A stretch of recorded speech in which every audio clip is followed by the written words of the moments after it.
Mohon dijelaskan apa itu Wahabi. Wahabi ya, itu julukan yang dituduhkan kepada orang-orang yang belajar di Arab Saudi. Bahkan dikatakan negara Saudi adalah negara apa? Wahabi. Ya.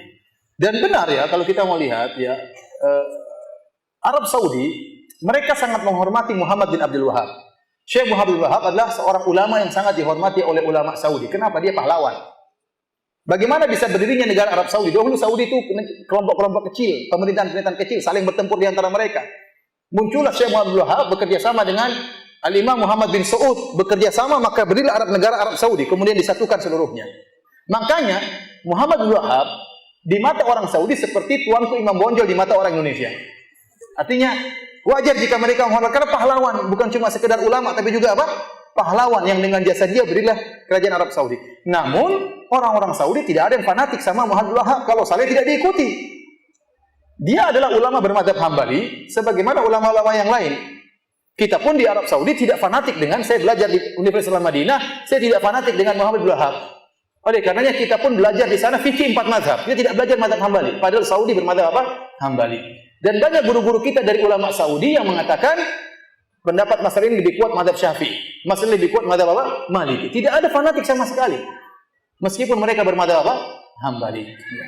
Adapun orang-orang yang hasad kepada kerajaan Arab Saudi, dan banyak yang hasad, terutama orang-orang Syiah sangat hasad kepada kerajaan Arab Saudi. Kita bilang Arab Saudi dengan penuh kekurangannya, namun dia adalah negara yang terbaik yang ada sekarang.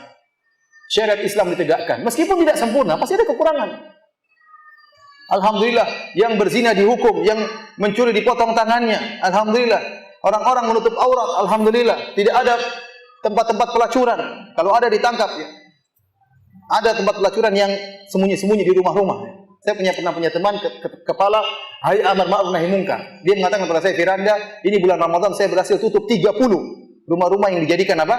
Tempat pelacuran. Tidak resmi semuanya. Ya, maksud saya tapi tidak ada terbuka, dibolehkan, tidak ada. Alhamdulillah. Di mana-mana salat masjid penuh di mana-mana. Alhamdulillah. Ya. Orang negara yang sangat aman. Taruh mobil gitu, dinyalain masuk masjid, nggak ada yang nyuri mobil tersebut. Di Saudi seperti itu. Saya pernah sampaikan ya, saya pernah mau keluar dari rumah, ada mobil di belakang saya, ngalangi mobil saya. Orang Saudi ngawur ini, parkir sembarangan. Maka saya datang ke mobil tersebut, saya buka, saya bel-bel. Mobilnya nyala, ada BlackBerry di sampingnya. Tet, nggak ada orangnya. Akhirnya saya naik, saya mundurin. Kemudian baru saya keluar, baru saya majuin lagi, baru saya pergi. Coba kalau Indonesia, minimal BlackBerry-nya hilang.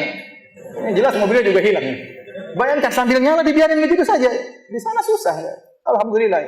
Bukan berarti tidak ada pencurian mobil, ada tapi kecil, minimal. Artinya kebaikannya sangat banyak. Belum lagi bagaimana khidmah pelayanan terhadap jemaah haji, jemaah umrah luar biasa. Pembagian sana gratisan sangat banyak. Saya lihat sendiri pembagian gratisan sampai jemaah-jemaah umrah, jemaah haji yang plus, yang kaya raya juga kalau ada pembagian gratis rebut-rebutan. Benar, saya ini jemaah plus, saya bimbing mereka kaya raya, pembagian gratis, mereka juga semangat padahal mereka kaya raya. Namun kalau gratis itu menyenangkan ya. Jadi luar biasa, kekurangannya jelas ada, kekurangan jelas ada. Kemudian timbullah isu-isu bosnya orang-orang Wahabi suka menumpahkan darah sampai bikin buku judulnya apa, sejarah berdarah sekte Wahabi. Ya, tuduhan yang macam-macam. Apakah ada orang-orang kita waktu berhaji berumrah ketakutan di sana, takut dibunuh sama orang Wahabi? Enggak ada, justru aman kalau di sana. Justru sampai ke Indonesia malah kita ketakutan, dicuri, diampu, dirampok ya.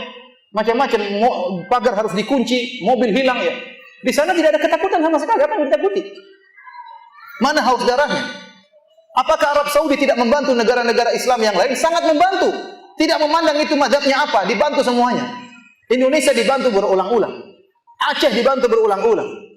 Quran gratisan banyak dibagi, meskipun dijual di Tanah Abang. Quran wakaf, tapi dijual di Tanah Abang. Iya. Artinya, dibantu. Palestina bantunya luar biasa. Suriah dibantu habis-habisan. Ya. Ya, kalau mereka punya kesalahan wajar. Mana dituduh mereka mengkafirkan umat Islam, mana dari mana? Itu omongan saja. Apakah pengajian kita suka mengkafir-kafirkan? Saya tanya sama antum. Kita tidak pernah mengkafir-kafirkan. Kita kalau mengatakan ini kekufuran, ini syirik, itu hak, itu harus. Saya harus menjelaskan ini syirik. Saya tidak mau basa-basi. Ini syirik saya katakan, ini kufur-kufur. Tapi bukan berarti pelakunya langsung otomatis musyrik, langsung otomatis kafir. Bisa jadi tidak mengerti, tapi menjelaskan ini syirik harus dijelaskan. Ini kekufuran harus dijelaskan. Oleh karenanya tuduhan-tuduhan banyak. Seperti tuduhan bahwasanya Wahabi melarang bersolawat. Gimana melarang bersolawat? Tiap hari kita bersolawat. Kalau sholat di Masjid Nabawi, apakah khatibnya tidak pernah bersolawat? Solawat terus-terusan. Setiap bilang Nabi Sallallahu Alaihi Wasallam, setiap bilang Nabi Sallallahu Alaihi Wasallam, itu bukan bersolawat. Yang dilarang maksudnya solawat yang macam-macam, yang aneh-aneh, seperti solawat Fatih, barang siapa yang baca seperti khatam Quran 7 kali. Kemudian ini dari mana dalilnya seperti itu? Itu yang dilarang, solawat-solawat yang aneh-aneh yang dilarang. Kemudian Wahabi melarang ziarah kubur. Dusta. Siapa bilang gitu? Hadis-hadis Nabi menyuruh ziarah kubur. Yang dilarang kalau ente pergi ke ziarah kubur, minta penghuni kubur, itu yang dilarang. Jangan ziarah kubur untuk minta-minta kepada penghuni kubur. Itu yang dilarang oleh mereka. Dan tuduhan macam-macam. Sampai berita-berita saya dengar sendiri, saya baca seperti isu yang tersebar. Bahwasanya ada orang Wahabi naik di atas kubah hijau, ingin menghancurkan kubah hijau. Tahu-tahu kena petir, terbakar di atas, sampai sekarang mayatnya masih ada. Subhanallah. Ini orang Madinah nggak ada yang tahu seperti ini. Cuma Indonesia pada tahu. Dari mana? Saya heran juga. Ini dari mana? Ya, kalau ada orang terbakar di atas apakah Wahabi itu kafir? Abu Jahal saja mati dikubur oleh Nabi SAW. Ini ada orang hangus terbakar kemudian tidak dikubur, dibiarin bertahun-tahun di situ. Dari mana seperti itu? Itu cerita paling ramai di Indonesia. Bikin isu lagi, orang-orang Wahabi pemerintah Arab Saudi ingin memindahkan kuburan Nabi. Isu dari mana seperti ini? Gak kurang ajar seperti ini.